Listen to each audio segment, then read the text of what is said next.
Pierre Martin Boss, directeur de Fiat et d'Abarth, c'est important, ici en France, pour donc le lancement de la version 60e anniversaire de la Fiat 500. Fiat 500, c'est depuis 60 ans, je crois 6 millions d'exemplaires déjà vendus. Qu'est-ce qu'elle évoque pour vous en tant que directeur de la marque Fiat ? La Fiat 500, c'est un peu le modèle éternel pour nous, qui se renouvelle, qui sait parler aussi bien aux jeunes qu'aux moins jeunes. C'est parfois des belles histoires avec un papa qui vient montrer ou qui vient acheter une voiture pour sa fille alors que lui avait une ancienne génération. Donc c'est vraiment ce trait d'union entre le passé et le présent et le futur, bien sûr on l'espère. Ça évoque beaucoup de choses, c'est un vrai succès et puis c'est beaucoup d'attachement aussi. Positionnement plutôt premium avec un prix d'entrée à 20 990 € je crois. Oui c'est vrai, à la fois malgré tout on reste sur des prix qui ne sont pas dans le très haut de gamme de ce que peuvent faire certains de nos concurrents, avec un équipement très moderne et très complet. Je ne dirais pas qu'on peut parler à tout le monde avec cette voiture, mais c'est clair aussi qu'on va amener des gens qui vont vouloir la voir et qui vont peut-être repartir avec une 500 un petit peu moins chère. Donc on est sur le haut de gamme, mais c'est aussi parce qu'on est très bien équipé et qu'on a la motorisation qui va bien pour ce type de voiture.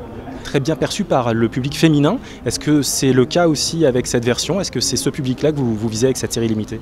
On n'a pas senti, on aurait pu penser que c'était une voiture très féminine. En fin de compte, c'est pas le cas. Pour ma part, ma première voiture quand je travaillais en Italie, ça a été une Fiat 500 et je l'avais prise très sportive, donc j'étais très fier de ma Fiat 500.